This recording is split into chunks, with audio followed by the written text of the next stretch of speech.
Welcome to another episode of the Brown College Bros. Brown College Bros, we back. We back here motivated and everything. It's time to get it in. Let's go. Brown College Bros, just like 3 aces and 2 nines, we got a full house again. And looky, look who we got back in the mix. Yeah, I went on a sabbatical. After my Buckeyes lost last week, I did have some babysitting duties to do, so I did that. But along with a bad feeling in my gut, I just couldn't make it. Well, he asked me, he said, "Bring them with you." I said, "No, they too busy." They too busy. And I wasn't expecting him to ask me that. So when he said, "Hey, you can bring them with him," I said, "They too busy." Yeah. Well, before we get off into our tip-off, let's toast it up. Oh, yeah. Back again. Back again. There we go, man. All right, so what you got for your tip-off? It's on you, Jess. All right, well, let me go with this, man. It's about 2 individuals near the same area, and they old school guys, man. Allen Iverson and our guy Randy Moss. I don't know if Randy Moss is going to ever see this, but man, shouts out to him, man. He had a good message out there when he signed off from ESPN to kind of take care of his body, and he said, "You know what, men, make sure you get your checkups." So, prayers out to Randy Moss, who stepped away from ESPN over just this past week. Wow. Just a step away and kind of take care of his body. He's going through some underlying issues right now. And so, wishing him the best. Randy Moss, who could have been a Lion, should have been a Cowboy. We took Terry Fair. Yeah, you took Terry Fair. But always respected his career, man, because I always thought he played the game. Oh, he was one of the best to ever do it. And then my other guy, Allen Iverson, man, I was able to watch some highlights of him from when he was on the Big Three. And I just, I said, you know what? That was my guy in Philly. Let me look him up. Man, that's an amazing contract that man had with Reebok. Oh, because he would be broke right now. Well, he would be. But not. They made him a vice president. So shouts out to that. He got $32 million coming in 5 years, and he's getting $800,000 a year. You can't be mad at a contract like that. Don't forget about the wife. She gonna get half of that. She's gonna cut into it. She's gonna cut into it. But but let's just hope he's a lot wiser, a lot smarter. Oh, as yeah. an older, a 50-year-old man. Oh, absolutely. So them 2 guys, Hampton, Virginia for one, ran West Virginia on the other, and I love it, man. I love them 2 guys, man. They came from the mud. So shouts out to both of them guys. For sure. So last week, since I wasn't here, I knew the topic Ohio State, Michigan was gonna come up. So I'm gonna just get it out the way. Ryan Day, because I know it's not a part of our agenda tonight. But if Ryan Day don't win it all, he's got to go. Definitely, if he lose, and I know we're gonna talk about the playoffs, and they play in Tennessee. So definitely if he loses in the first round against Tennessee, he's out of there. You make a good playoff run, get to the finals, maybe you keep him. But in my heart of hearts, he has to win it all for him to keep his job, period. That was unexcusable. I think it was a little bit more his ego about being physical with Michigan. Everybody know Michigan front 7, definitely front 4, but still one of the best in the country. We injured up front. The center had to be replaced, right tackle had to be replaced, and you want to run the ball at these guys. You got the best 3 receivers, the best receiving core as a core in the country, and you don't want to throw the ball down the field. Terrible game plan, him and Chip Kelly. Yep. Terrible game plan. Yep. So Ryan Day, if you're listening to this, win it all or you're gone. Win it all or your days are numbered. Ryan Day. Your days are numbered, Coach Day. Yeah, that's my tip off. Well, I'm just coming off of my first full season of golf, competing at least on a national level. The Bros just came back from the Q Tour Masters in Tampa, Florida. I had a great 3 days of golf. Wish I could have played better, but I was able to come away with some money, not a trophy. So sometimes that's just as good as some money. So a couple of birdies and a couple of skins on the weekend, and it was a great time had. We had about 15 Bros who competed. Most of the Bros who play for our local tour that we have here in and around the city. So a couple of guys I just want to shout out for having a pretty good weekend. One 79, bro, Randy Lane, who came away with the second place trophy and uplift. So shout outs to Randy. Shout outs to Ant Hardy, who won some money, got a couple birdies and then a skin. So he's walking away with some bread too. So we had a great time, man, and enjoyed the fellowship, enjoyed some golf. So this actually ends our golf season for the year. So it's back to the lab trying to figure it out and shoot low come 2025. A question or two as it pertains to your first year playing on the Q2 or just playing golf, period, your mental state. How, when you go back to your hotel, as far as playing that round or playing that day, is your competitive natures and juices the same way as you being a former athlete as a basketball player? How did that carry over? Was I need to work on this. These are the things I need to do better tomorrow. Oh yeah. I mean, you for me, I attack this thing just like I did in basketball. Mm-hmm. I mean, you want to continue to improve your game, work on your skills. A lot of this is about preparation, repetition. It's motor memory. But there are so many different intricate details in golf, right? I mean, it's the grass you playing on, it's the course you're playing, it's the shots you taking, what kind of shot to take in this situation. What's working for you on that day. 9 times out of 10, you're not gonna have your A game when you go out there every day. Right. You'll probably have your A game every 6th or 7th or 8th time you go out and play, right? So for the most part, you're really working on your work from your C and D game. You just hope your C and D game is better than the other guys' C and D game, right? All the same. Well, we're paired up with guys that are pretty much on our same level, in terms of what our handicap is and what we'll shoot. But you attack it just like you would when you play football, when you play baseball. When you play baseball, man, you got to go after the thing. But one thing about golf, the harder you try, the worse you get. Right. Wow. The harder you try, the worse you get. It's a tempo game. It's a rhythm game. It's a game that, it's just as mental as other sports that we have played. It's one of those things that I had to learn that, you can't do it faster or go harder and get better in that way. I mean, you really got to let it come to you and be, in a good rhythm and a good headspace to go out there and play well and shoot low. Wow. But I learned a lot, man. Learned a lot about the game. I played the year before, just messing around and getting out there and shooting my lights out, shooting my life away.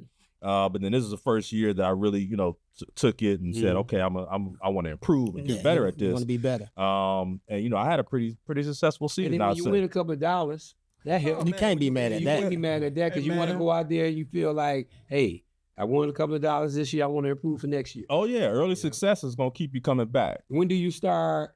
I don't know, but when do you start indoor?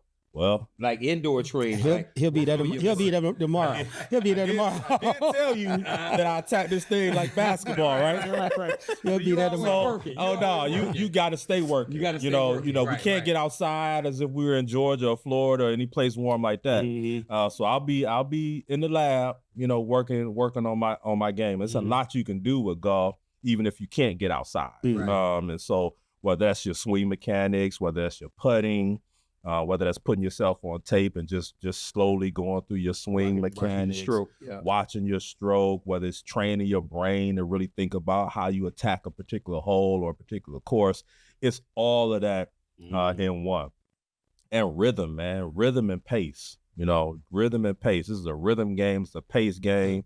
I'm watching golf now and like I kind of know what I'm looking at and what I'm seeing, and you pick up things in that way. But man, I'm excited. Coming off competing for the first time this year. That's good.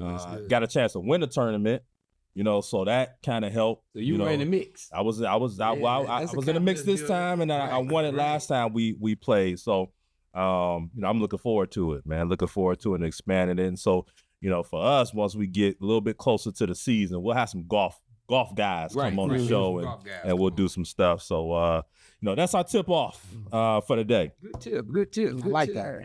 So it's game time. How How about that Lions recap? Our Lions are 12-1. Well, our Lions are 12-1. Right. We're not even talking I'm watching about from afar, Cowboys man. right I'm now. looking. But a win against the Packers, going away with it, 34-31 against the Packers. You know, we talked about it before, how these guys just win in multiple ways, whether it's blowing teams out that they should or winning close games with divisional rivals like the Packers and the Bears. They're just finding ways to get victories and win. And I think that's, to me, that's the most impressive. That, I think, is what championship teams are made of. That's what championship teams are made of. You pull out hard wins, tough wins, especially when you're down valuable players, guys that you depend on that's not in the lineup. But that's why they call them pros. You know, Brad Holmes went to the waiver wire. He went to practice squads. He pulled wily veterans that still, they're not what they were, but they're still solid football players. Right. And they plug and play. So, and that's the game of football. I mean, when you got a 53-man roster and only really 45 dress on game day, you got to have some quality guys that you can plug and play with. And, you know, no slight to Dan Campbell, great leader. He's got those guys motivated. Terry Glenn on the defensive side of the ball, he's doing what he working miracles, man. Yeah. He working miracles. So shout out to the Lions, 12-1. And like Jared Goff said, you know, they got this little 10, 12-day stretch. It's kind of like a mini bye. Mm-hmm. They can get kind of healthy. And but hey, man, they just got to keep plugging away and keep banging, man. It's the NFL. So nobody's going to feel sorry for you. You got to go out there and play. Got Buffalo Bills coming up, and it is what it is. So I was looking at their injuries coming up, you know, going down the stretch. The last 3 weeks of the injuries, this is about 14 guys. They either banged up, questionable, or out.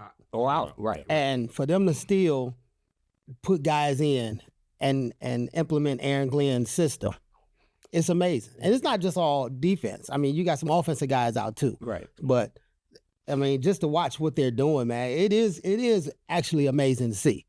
Now, how long they can do it, I don't know. But some of these guys will be coming back, and it'll be just, you know, let's bring this guy back in, take this guy out. And so I'm looking forward to seeing how it all plays out. Like you said, they got a tough one with Buffalo coming. Minnesota's not letting up, and I think I'm anticipating that game to really come down to the wire in week 18 because that bye week is going to be important for the Lions. Because, you know, just as these guys are coming back, it won't hurt for them to get another rest. You know, their last rest was week 5. And so now they've been stringing it out since then and just plugging and playing. So, you know, hats off to what they're doing as a coaching staff. And then the guys that stepping in, you're not messing up. You know, you're not being the reason why something goes wrong. So, I mean, I can't even hate on it, man. I really can't. You know, it's been fun to watch. And that's what I say about great leadership. When you have a great leader, particularly in Dan Campbell, when the third string guy is called, hey, you up. The mentality has already been set in the locker room, in practice, in film session. So the third guy that's third string, his mindset is, hey, I got to go in and do this job. It's not, I'm not hesitant. I'm not apprehensive. I'm a pro. I've already been trained to do this. So, you know, Dan Campbell, he's done a great job of motivating guys who wouldn't have had a bigger role or as big a role as they have on this team to come in and step up, like your Dan Skippers of the world, this guy Mohammed of the world, another DN. We didn't know about these guys prior to the season started. You know, they got this other tight end. They just gave him a bunch of money during the offseason, and I was like, oh, I see why now. You know, because he's worthy of it. He's a pro. He's ready to go. Laporta's his targets are down because they got other guys. They got other guys. So once again, shout out to Dan Campbell and Detroit Lions for being prepared and being pros about the game. Yeah, I'm not gonna, you know, I'm not ready to hit the panic button yet, but I would like to see a lot of these guys on defense come back. I think this 12 days in between the Packers game and now they'll be getting ready for the Bills. I think it's gonna be key for them to get some guys healthy. And I think they will. And a few guys are gonna come back. I'm looking down the road and I know it's probably a little bit early to start looking down the road, but I'm looking down the road to the playoffs, and we all know, and we've seen how important it is to have playmakers on both sides of the ball.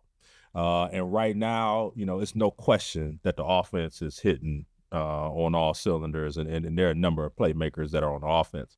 I'm concerned about the defense. I'm concerned about their ability to get turnovers in key moments down the stretch through that NFC.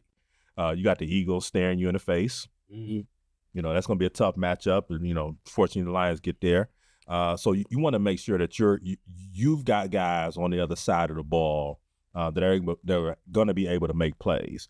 And so I'm not hitting the panic button yet, but I'd definitely like to see some of those playmaking guys get back in the lineup on the defensive side of the ball. And speaking of the Eagles, I'll be honest with you. They might be, I know we 12-1, but they clicking on all cylinders. They've won 10 in a row. They might be the best team in football right now as a collective because their injury report is lower than ours. Right. They got a mobile quarterback. I think Brandon Graham, shout out to the homeboy Brandon Graham. He announced his retirement last week, 10 days ago. Great career, University of Michigan grad. He out for the season, but he got a Super Bowl and was a great player, represented Detroit well. Shout out to Brandon and his family. But Philadelphia, they to your point, they're playing great ball right now. And I don't know if the Lions, if they, like you said, we have to get a couple of key people back on defense. Even if we have to host that game here at Ford Field, it's not going to be a gimme. No, it's not going to be a gimme, man. They've done that. And look, this is, look, man, the guys on defense who are second string, third string guys who come in have been serviceable. But they second string and third string for a reason. Third string for a reason. Right. And this game against the Bills is going to be a good test for us because this is a physical quarterback. This is a football playing quarterback. Josh Allen's going to get out of that pocket. Right. He's going to run for first downs. They get third and goal at the 1. He'll run it. So this is going to be a good test for that defense to figure out how they can match up with a mobile quarterback, with a physical quarterback like that, because it'll be similar, although not the same, but similar to when they face the Eagles, or similar. Not the same, but somewhat similar. They make it to the Super Bowl, and you got Lamar Jackson or Patrick Mahomes staring you in the face. Mm-hmm. These are quarterbacks that don't get outside the pocket and make a play. And how well can those guys on defense for us really hold up and keep guys honest in that way? So it's going to be important to get guys back, man, back on defense. And it's, this is our chance. This is the opportunity that you have, and you want to make sure that you at least is in a good enough strength to really make a difference in games like that. So it's going to come down to that for us. And so that's a good place to be in. Yeah. But, just so that we know, and guys got to walk through that door healthy. At some point, they're going to have the helmet so that we have a chance to really compete at the level that we deserve to compete at. So with Buffalo coming up, Buffalo, they've already clinched their division. Mm-hmm. They're on the heels of Kansas City trying to get the home field throughout. Right. So they're not going to take next week off by no means. Oh, no. So that's going to be, like you said, that's probably the game of the year to this point. Mm-hmm. That's going to be the game of the year. Now, to think about the Lions in the playoffs, Philly's going to be tough. Hopefully somebody for the line for the NFC can take care of that, soften them up a little bit. But my concern with the Lions is that looking at the playoff picture, they're going to see somebody for the third time in a division. They're going to see either Minnesota or Green Bay again. Yep. I'm almost banking on that. Yep. And it's hard to beat it. It's going to be hard to beat them 3 times. 3 times in a row. But if anybody can do it at this point, because the Lions have conquered every obstacle you done put in front of them. Anything you say, oh, they haven't done this. Oh, okay, yeah, here you go. We've done it now. You know, so if anybody's going to do it, it's going to be them. Well, But it's going to be tough. Well, the good thing about it is that we know they're not going to face the Cowboys. So that's so we know we know they're not going to face the Cowboys. Y'all can save some of them trick plays for one of them, man. Let another lineman catch a touchdown. I mean, if you want to be a championship caliber team, you want to win it all, these are some of the hurdles you have to face. Oh, yeah. You know, I think at this point in time, Buffalo coming to town is great for us. Because at the end of the season, we can get a real quick look of how Buffalo and how Josh Allen goes about his business as it pertains to us facing Lamar Jackson, Patrick Mahomes. Great quarterbacks. Jalen Hurts, great quarterback. Great quarterback.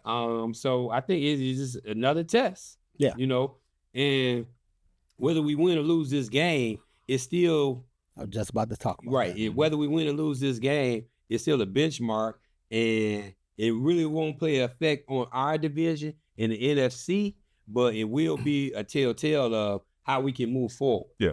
You know, dealing with a Josh Allen and the weapons he brings to the table. Yeah, I'm glad you brought that up, and Jess, I want you to respond to this. You know, a win against the Buffalo Bills tells me that the Lions are who we think they are. Right.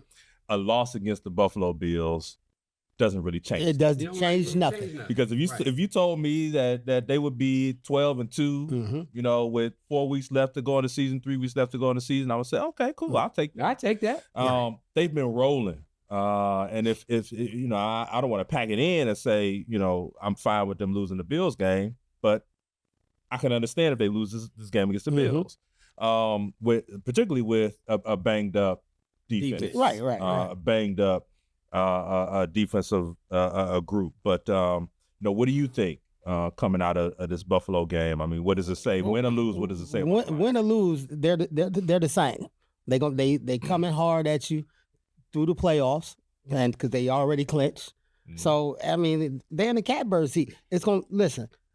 After this game, their next focus. I mean, they got a couple of games in between. San Fran ain't as tough as they once were. Right. Yeah, but they got to get their lick back against the 49ers, though. So that's another reason to beat them. Another reason to beat them. And I would love to see them like come out with that kind of focus. Like, oh, they put us out the playoffs last year. It's time for us. And you're gonna get that out because that's how they coach. On them right. That's how he coaches. He coaches on this. Them boys. And so then after that, the next big game that I know of would be the Minnesota game. Yeah. And so that game was going to tell more about Detroit than this Buffalo game. You know, Buffalo game is going to be a classic. I don't anticipate nobody blowing anybody out. You know, and I think it's going to be a big game. But no, it win or lose, it's nothing. Now, the Minnesota game becomes a big game if we both go in there with 2 losses.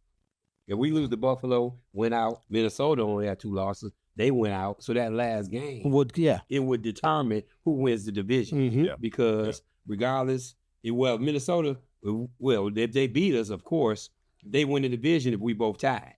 Well, who does Minnesota have left? It don't matter who they have left, if we both 14-2. Right. But I just want to see what their schedule. What their schedule is. What their schedule is. I'll punch that up. But we both 14-2. They beat us. They finished 15-2. We finished 14-3. They win the conference. So that means we get a bye. No, we don't get a bye. We won't get a bye. Host. Yeah. We a host. But so yeah, in all essence, this Buffalo game could be for the division, even though it's not a division game. It's better than winning than not winning. Let's say that. Just win. Just win. It's better than winning than not winning. Because they still got to win games too. Yeah, they got to win games. So they got to beat the Bears. They got to beat the Seahawks. And the Seahawks at Seattle. That's gonna be tough. And then they got to beat the Packers. They play the Packers again. Who's going to need that game in Minnesota? Yeah. In Minnesota. So that'll be a question of who. I mean, not necessarily who needs that game, but how if Minnesota's able to beat the Bears and they beat the Seahawks, how badly do they want to tie Detroit and make that game on January 5th mean something and make the Lions play that game? So that'll be the question there. If they lose to the Packers, and all bets are off. Oh yeah, all bets are off. Right. They lose to the Packers, all bets are off. Yeah. Now they got to beat the Bears. Right. Bears had a coaching change, so those guys are gonna be fired up in that locker room. It's on the road, so it's everybody against the Bears on that day. So you never know how the team will respond to a game like that. So it's gonna be a tough matchup for Minnesota. If they stumble against Chicago or they stumble against Seattle, I like our chances of getting that first round bye. Sounds good. Sounds good on I that. agree. First round bye. You can't hate on that one. You only got to win 2 games. And can you Super imagine? Bowl. Can you imagine Ford And he hosts both Field? of them. We hosting both of those games in Ford Field. Oh, it's gonna be off the chain. We saw how it was last year. Yeah. Can you imagine what downtown Detroit is going to be like if we're playing in the semis and then playing for the NFC Championship game right down the street? Yeah, I can imagine. I won't be down there. I won't be down there. We going to the Super Bowl. I'll watch it from afar. Super Bowl bound, baby. Super Bowl bound. All right, so college football playoffs. So the playoff brackets are out. Did the committee get it right? 12-team playoffs is out. Did the committee get it right? I think they did get it right, man. I mean, all the teams that were supposed to win their conference, they pretty much won the conference. Even the at-large teams, they deserved the SMUs of the world. Arizona State, they won their conference. So, Indiana, they played well. They didn't win the conference, but they was able to hold on to the 10th seed. So, I think they got it right. Clemson just won't die. They just won't. They just won't go away. They just won't go away. And I'm surprised by that. Are y'all not surprised? Little segue here, but are y'all not surprised? Dabo Swinney doesn't play in the portal. He don't play in the portal. Play on the portal, the NIL. He's and they're still right. They're still right there at the top. Yeah. So, but surprised by that. I think they got it right, man. And I'm excited about it. First 12-team playoff. It's gonna be interesting to see. That second round is really what's going to tell the tale of the tape, as they say. Yeah. Okay. Well, we're gonna get into the second round. The thing about this 12-team playoff. Okay, so when it was at 4, we argued about 5 and 6. Yeah. They got it right as far as I'm concerned, because I'm not worried about 13, 14. Right. Yeah. Right. So I can't worry about that. So Miami, you didn't do yourself no favors. No.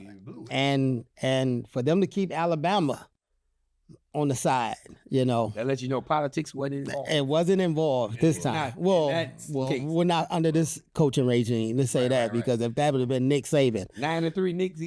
And I think 9-3. No. You don't think so? I don't think he did. No, Nick gets in at 9-3. It's in at 9-3, I bro. think this is all about the fact that Nick Saban is no longer the coach. Yeah, we could pick on you now. Alabama gets in if Nick Saban is still the coach, and they're You could pick on them now, bro. No question about it. You could pick It's on Alabama. You could pick on Alabama now. Well, it's not Alabama. It's Nick Saban. If that's the case. And Nick Saban is Alabama. Yeah. For all intents and purposes. There's not a team in this playoff bracket that got 3 losses. Not one. And Alabama would have been the only one. So who you kick out? Who you gonna kick out? I don't know who the lowest seeded team. I don't know. Clemson? No, you're not clicking. I don't know who you They kick won out. the ACC. You're not They won the kicking them out. ACC. They won the ACC. You would have kicked them SMU. It could have been SMU. You would have kicked them. Could have been SMU. You could pick. You could pick on them. You could pick on SMU. They SMU. They could be upset at. Sorry, ED. They could be upset at. Yeah, folks in Texas. Pony could be Express. upset at. Pony Long Express could be gone. upset. long gone. Yeah. But I think this is all about the fact that Saban isn't the coach anymore, and you could also argue that if Nick Saban was a coach, that they wouldn't be 9-3, right? You can argue that. They wouldn't be 9-3. Yeah, you can argue that. But I'm looking at a couple of key matchups. Any matchups, first round matchups that catch your eye? I can tell you one. The Battle of Indiana, the state of Indiana, with IU and Notre Dame. Should be an interesting matchup. It'll be a cold weather game unless they decide to move it to Lucas Oil, which I'm not sure they'll do or not. No, I don't think they're going. They're going to the Notre campus. Dame. So Notre Dame, Indiana, in the cold, the battle for the state. I think is a nice key matchup. I think Notre Dame smokes them up. 'Cause I don't think Indiana is that good. Yep. I just don't think they're that good. Well, I Indiana think the thinks Tennessee Ohio State game. That's gonna be a good game. That's gonna be a That's classic. gonna be a good one. That's Ryan's day. Mhm. Do we have that beat where you say a curse word? You don't win that. That's your ass, Ryan. That's it. You don't That's win that it. game. So those two, I think Notre Dame wins easily. I think Penn State wins easily. Notre Dame, Penn State, Ohio State, Tennessee. You got to open up that offense, man. Well, that's gonna be a cold You one gotta too, though. quit your manhood and your ego. You gotta let that go. Throw the ball to run the ball. That's what I say. Still got 2 great backs. Yeah. But you got the best 3 receivers in the country. Mhm. Yeah. Throw that boy. Open it up. They won't do it. They won't do it. They He's won't so stuck on running do between it. a beat up line and beat up tackles. He won't do it. Clemson, Texas. I like Texas in that one. So that's my first round. I was really surprised yesterday, and Jess will get to you. I was really surprised that Penn State showed up as well as they did yesterday against Oregon. Against Oregon. They fought. They were tough, and they fought. And so they showed me a lot, man. I like Penn State. Actually like Penn State to possibly make it to the Final Four. Now let me ask you this. I'm asking Yeah, you this, Jess. definitely. I What- like that. So what's the difference between James Harrison and Ryan Day? James Harrison can't beat Michigan or Ohio State. Ryan Day can't beat Ohio State, Clemson. He had bad luck against Clemson. So, James Harrison, he just can't win a big game at all at Penn State, at all. So what's the difference? Yeah. I'll tell you what I think, but you go ahead. The trophy room at Ohio State is the difference. Yeah, oh yeah, you expect it to win these games over there. You know, Penn State, you can pick on them too. You can pick on them, man. No, man, it's the trophy room, bro. It's the trophy room, and it's also the fact that Penn State is coming off of a multi-generational scandal But that's with Joe scandal, man. Pop. I'm just saying. This guy's been at Penn State 10 years now. So the expectations are now different. You know, they're happy right now being able to compete and not have scandal, and have like moved away from the whole Joe Paterno and that whole situation that happened with them. And it's the trophy room. And the fact that it's Happy Valley. I mean, it's just a different culture and a different climate than Columbus. And so, you know, the expectations just are different, completely different. Ohio State coming behind, you know, Ryan Day coming behind, Urban Meyer. That's a whole nother set of expectations on that guy. And I think that, you know, Ohio State and Michigan, there's not another rivalry in college football like that. Like, It's not. who is Penn State's rival?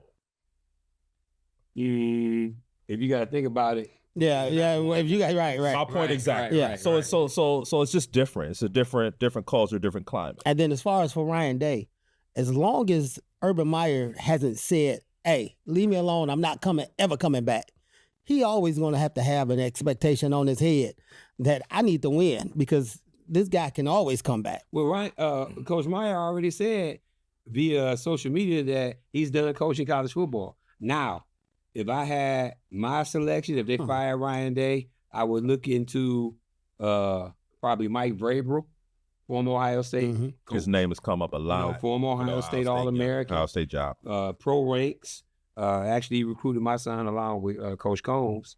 But, I mean, I would love to have Urban Meyer come back. Yeah. I mean, they had to give him $15 million a year. Excuse me They if I got don't believe everything They got it. Urban Meyer says. You know what I'm saying? Let's just let Coach Day see what he can do in these playoffs. If they win it all, he's back. If they don't, he out of there. Well, they got a tough second round matchup. It'll be Oregon. Well, Now, if they I'll beat say Oregon, this. Okay, go ahead. You're about to say If they beat Oregon, he keeps his job. but and they lose the final. He keeps his job. You be the number one team in the country. Yeah, but you didn't win nothing. Yeah, What? but You didn't win the Big Ten championship. You didn't win the national championship. You got eliminated in the quarterfinals. So not in this order, but you didn't beat Michigan. so it's not in that you order. think in order for Ryan Day to keep his job, he's got to make it to the final game. At least. At least. So you really saying he's got to win it all? To keep He his got to job. win it. That's what I'm saying. But then again, Well, first of all, if you got to look for the replacement, who do you have besides Mike Vrabel? Nick Saban said he don't want the job. Urban Meyer said he don't want the job. Well, That's what they said. I mean, it's Vrabel's job to turn down, right? Right. I mean, you got to think, Right. it's you're almost putting the band back together. Because at one point, wasn't Vrabel on the staff? Yeah, he with was, Urban Meyer. So he was on the staff with Urban Meyer, and Coach Combs. They was all Combs there. and all them was there. So I mean, you're lightweight putting the band back together. I don't think it's. I mean, if he wants the job, I think it's his job, to turn down. Yeah. So, I think you have to win it all. He has to win it all for him to keep that job. That's a lot of pressure on that young man. Mhm. Well, he brought it on himself. Maybe his hair will actually turn gray. Like the guy said something. Maybe his hair will actually turn gray. Right. He let it quit dyeing it. Yeah, he dying it like Quit dyeing it and let it go gray.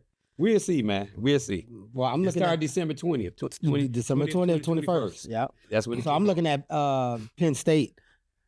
I mean, I don't have a problem with playing SMU and Boise. I just don't. You should out physical. I just don't. Come on, man. I got one of them at home, the other one on the neutral site. And I have no problem with this. You all physical, then. Yeah. So Big Ten football. But I just think it's gonna be hard for me to not see a Georgia Oregon final. Yeah. looking at it, I can see I can see that. Georgia. You would like to see that. I like to see that. If they get if they beat Oregon, that lets me know that they mind is ready. They'll win it all. If they beat Oregon, I'm putting this on the record right now. If Ohio State beats Oregon, they'll win it all. They'll win it all. It's on the record. I'm make sure Now, first, are you Write it down. Do you guarantee? Make my note on it. Is this a Loaf guarantee? Our first Loaf guarantee. Yeah, there you go. They beat Oregon, they win it all. All right, let's see it.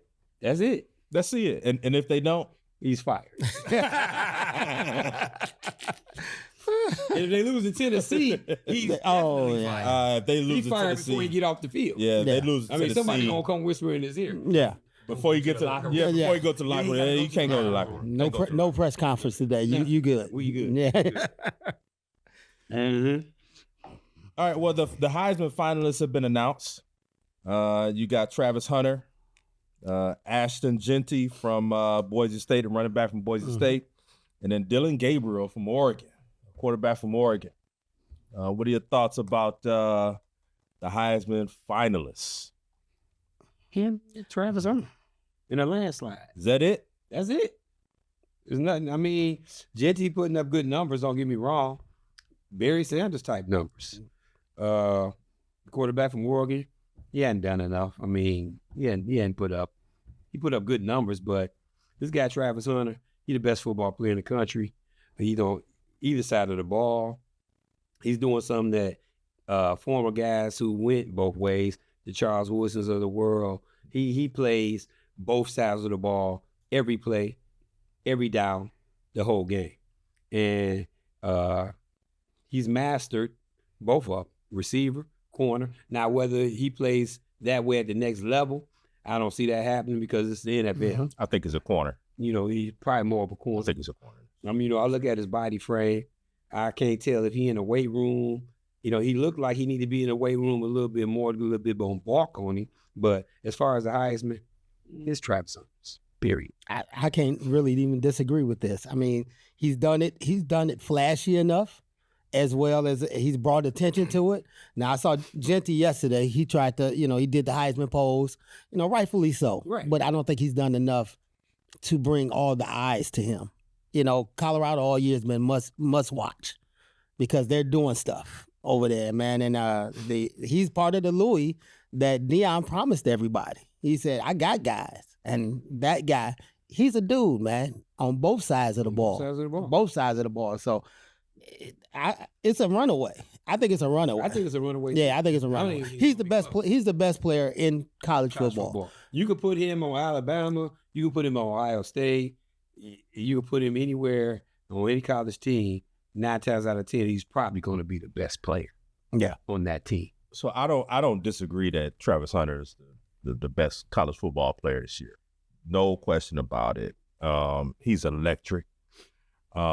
He makes it look easy, and he's playing every freaking down except for the special teams. What Deion has been able to build, social media wise, and really getting his guys out there in front of the public. Travis Hunter is a household name. I mean, he's really humanized this kid. Talks about him and his girlfriend and what he likes to do. He plays video games. He sits in his apartment. He doesn't go out. He's not he's not. It's right. football and his family with Travis Hunter, and Deion has really brought that out and humanized him in that way. He is what college football Heisman Trophy winner should look like. Right. No question about it. And has done it at Jackson State and now at Colorado. Let's not forget that. Mm-hmm. And I think, I agree that this is probably his trophy to lose. My question is, will the voters see it the same way? Or will the voters say, Colorado's not in the 12-team playoff. Colorado didn't win their conference. How do we make the best player in college football a guy who doesn't bring his team, hadn't gotten his team there? Now, we can argue that this is the first year of the playoffs, and we've had guys in the past who have won it, that their teams weren't, at that upper echelon or didn't make that, top 10. But do you think that it would do you think voters are going to look at that as a notch against Travis Hunter, that Colorado isn't in the 12-team playoff, or they didn't win their conference? No, because they 10-3. You take Travis Hunter away from that team, they're probably 8-4, or the record is not 10-3. Trust me. Yeah. In the 3 losses they lost, they had nothing to do with Travis Hunter, even though it's a team game. You just got to give the guys flowers, man. You had a lot of guys who won the Heisman. I think with the year that Barry Sanders won the Heisman, Oklahoma 9-3, something like that, 10-2. But he was the best player in college football. So the year I think Ty Detmer won it, I think they won the national championship. Before that time. I think he won it in 1990. I think BYU, where he's in the national championship game. No, I think BYU won the national championship game in 1984. But Ty Detmer, you got a lot of guys out there who records team-wise wasn't up to par that won the Heisman. So I don't see why Travis Hunter's journey to this great award, putting him in the Heisman house, making commercials with everybody else, should be no different. So, well, he deserved it. He earned it. He's the best player in the country. Well, he is. And to your point, he's also benefiting from a year where this quarterback award, because that's what it's been for so long, he doesn't have a quarterback that's pushing. I mean, like you said, Daniel Gabriel from Oregon, he's not doing what Travis Hunter is. Actually, Shador is probably better than Gabriel. And better than Gabriel. I'm surprised that they haven't said he's coming too. That would have been the only worry, is that will they split votes? That type of right there is They just gave Shador a consolation prize. What did he win? The Golden Arm Award. Okay, so he did that. Okay. For one, they don't like Deion. No. So why would I bring Travis and his son? That's too much. We bring Travis. Even though Shador, threw 35 touchdown passes and 8 picks. They went from 1-11 to 4-8 to 10-3. He not worthy? Or at least gets some Heisman votes to be there. They only bring 3 people this year. Yeah. Normally they bring 4. Yeah. He wasn't a part of the 1-11. And he wasn't a part of the exactly. Yeah. He wasn't a part of the 1-11. The guy was the most sacked quarterback last year. Got sacked over damn near 60 times. Then he come back this year, 35-8, 10-3. Come on, man. Well, hey, now I'm not taking that away. That's from Dylan Gabriel. But come on, man. God, if he's just as good, if not better. Well, I tell you this. Shador gonna get drafted before Gabriel. Oh yeah, most definitely, yeah. most definitely. Right. Yeah, That right there tells it all. Yeah. Especially if it's the Raiders. Right. Yeah, because Pops already said, But that right there come and says get it me. all. Yeah. I'm better than you. I should be in New York, regardless if I win it or not. I should be there. Well, judging from his NIL deal, He don't need an invite to get to New York. He can be there if he wanted. He can be there if he wanted to be there. Right. And throw the best party of all of them. So, shouts out to that. He'll be a Vegas kid. Probably should be a Cowboy because that mess y'all got going on over there. We got some mess, man, but we going to get out of it, man. Okay, well, that's what they say. Yeah, we're going to get out of that. Oh, the America's team. We're going to get out of that. I think the Lions might now be America's team. You asked that. I think the Lions might, and here's why. Yeah, I want to hear you. We've been the lonely Lions for a long time. One of the last couple of teams to not make a Super Bowl in a modern era. People have fallen in love with Dan Campbell. The public has cheered for Detroit from afar on its comeback as a city. Who doesn't love the Detroit versus everybody sort of thing? And that whole grit and all, people are like, it has become our city's moniker. And not just here in the city, all across the country, people are actually rooting for the Lions. I had people call and apologize that the Lions lost to San Francisco. We were rooting for you. Sad y'all didn't make it. We may be biting off kneecaps and all. We may be America's new team. Well, you know what? I seen it written here, and I will have to agree with you. I think from where this organization began back in the 1950s with William Clay Ford buying the team for $4 million to where it is now when you got ownership, although it's his daughter who cares a little bit more, who pours into the city, who pours into the organization, who kind of just stay out the way and let guys who know football run football. And just our history, I haven't heard same old Lions in a long time. Long time. I haven't heard long time.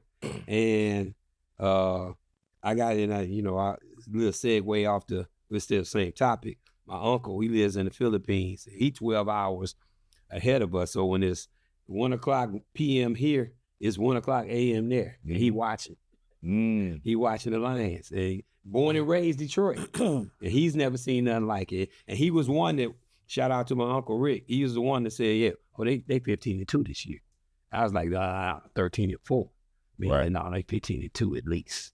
I was like, oh, okay. But so to your point, man, I mean, just the grit, the grind, how Dan Campbell approaches the situation with the team, management is just a whole new different flavor, tailgates, fans, waking up Monday morning knowing the Lions won, make your week go a little bit smoother, so yeah. I agree. The beer's a little colder. Beer's a little colder. Your wife looks a little better. Just a tad. So America's team, huh? Well, I let me say this. I think they America's favorite team. It's a difference between the moniker of America's team and America's favorite team. We should let this guy go first. You should have let me go first. I don't want to. I don't want to be the 12 minutes. I don't want to be the Debbie Downer. Give me 2 minutes. So we gonna close. Yeah. Give me 2, man. Positive note, right? Listen, man, they doing things unconventional. America loves that, man. They do trick plays. Dan Campbell. They're Dan different. Campbell. America's favorite team. Everybody loves to watch them because you don't know what they're going to do next. 4th and 2. Fourth and on our own 3rd and 8. I'm running the ball. They are the favorite team.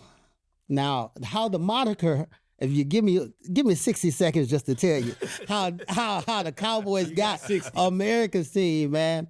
It's deep rooted history in that, man. When the Cowboys stepped on the scene, 8 years later, Kennedy gets shot in Dallas, and so the world came together. America came together. It was like history lesson, y'all. Yeah. Listen, please listen to this. Our quarterback was a Navy captain, Roger Staubach. Oh my God! Then the star itself represented like the Lone Ranger. It was of what America loved. Then we brought the cheerleaders. So now we brought the women in. Man, we brought America together. We made it we America's team, man. Now y'all the favorites. Y'all America's favorite team. But we was America's team for all that time. Now, if I had to move that to where it could have been now, it would have been, I would say, the Giants or the Jets. And the reason I say that, because 9/11 happened. It brought America together. Y'all not bringing America together. Y'all not bringing America together. But you bringing, America like to see it, and the ratings show, the Chicago game, that Thanksgiving Day game, the ratings was out the roof. Watch the Buffalo game, gonna blow ratings out. So let me ask you this: Dallas will always be America's team, regardless, since they hadn't won they hadn't won a Super Bowl since 1996. Yep. So we talking almost 30 years. Yeah, yeah. So you still keep the moniker though. You keep the moniker because that's how it came about. Unless we get another, God forbid, another crazy tragedy that brings America in, and then depending on what city that happens in. So if somebody blow up the Renaissance Center, we gonna come together. God forbid that happens. God forbid that happens.